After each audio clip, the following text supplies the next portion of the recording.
सोचिए, जब इंसान का सबसे अच्छा दोस्त ही पब्लिक सेफ्टी के लिए एक बहुत बड़ा सवाल बन जाए तो क्या होता है।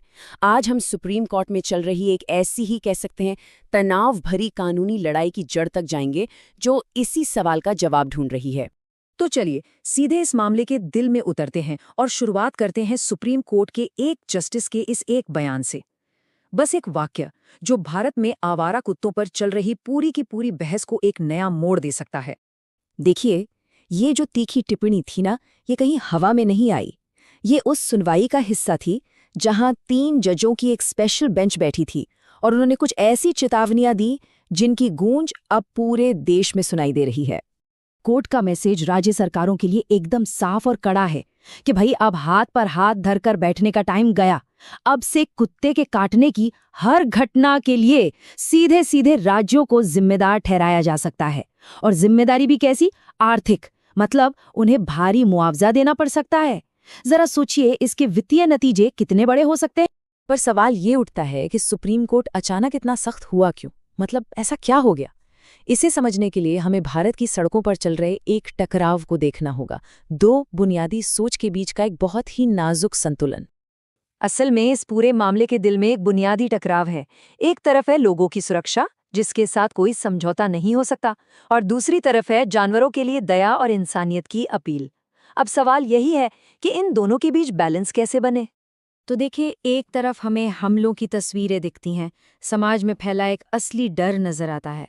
वहीं दूसरी तरफ दया और नेकी के काम हैं, और ये मजबूत विश्वास है कि हर जीव को प्यार मिलना चाहिए। यही 2 सच हैं जो इस केस में आमने सामने खड़े हैं।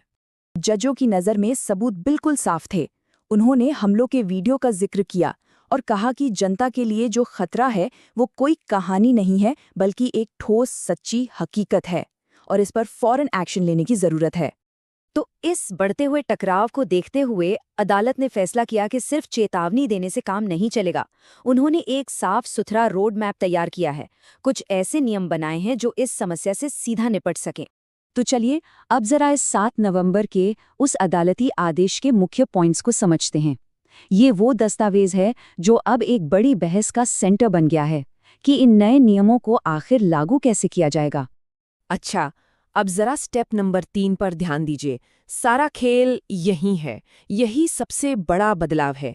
जो पुरानी कैच एंड रिलीज वाली पॉलिसी थी ना कि पकड़ो, नसबंदी करो और वापस वहीं छोड़ दो, कोर्ट अब कह रहा है नहीं, कुत्तों को सड़कों पर वापस नहीं छोड़ना है। ये मैनेजमेंट की पूरी स्ट्रैटेजी में एक जबरदस्त, एक बुनियादी बदलाव है। हाँ, पर ये फर्क समझना बहुत जरूरी है। कोर्ट ये नहीं कह रहा कि सड़कों से सारे कुत्तों को हटा दो, बिल्कुल नहीं। वो एक सिस्टम बनाने की बात कर रहा है, एक रेगुलेटेड मैनेजमेंट और कंट्रोल सिस्टम। मकसद है व्यवस्था बनाना, कुत्तों को खत्म करना नहीं।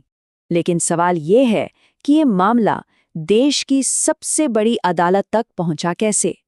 ये जो हाई प्रोफाइल सुनवाई हम देख रहे हैं, ये उस कहानी का एक नया चैप्टर है जिसकी शुरुआत, मजे की बात है, खुद सुप्रीम कोर्ट ने ही की थी। ये टाइमलाइन हमें साफ साफ दिखाती है कि मामला कैसे आगे बढ़ा। जो बात एक पब्लिक हेल्थ की चिंता से शुरू हुई थी, वो अब कानूनी और पैसों से जुड़ी जवाबदेही की एक सख्त तलाश बन चुकी है। और हर कदम पर मामला और भी गंभीर होता गया। और ये पूरा सफर हमें सीधे उस एक सवाल पर लाके खड़ा कर देता है जो हाल की सुनवाई का सबसे बड़ा मुद्दा रहा कि आखिरकार जिम्मेदार है कौन। और इस सवाल पर जजों ने कोई लाग लपेट नहीं रखी। उन्होंने साफ साफ इशारा किया है कि जिम्मेदारी किसकी है, और जिस तरह से उन्होंने जिम्मेदारी तय की है वो शायद पूरे समीकरण को ही बदल कर रख दे।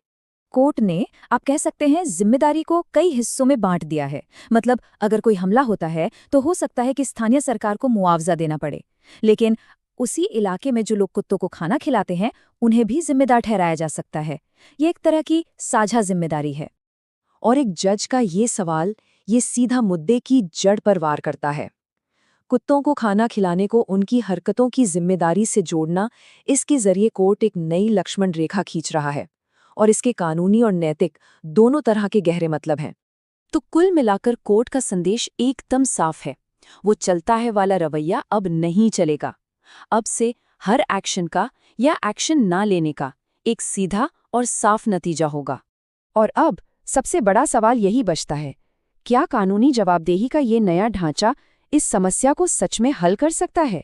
एक ऐसी समस्या जो हमारे समाज और संस्कृति में इतनी गहरी है। इस सवाल का जवाब ही देश की सड़कों का भविष्य तय करेगा, इंसानों और जानवरों दोनों के लिए।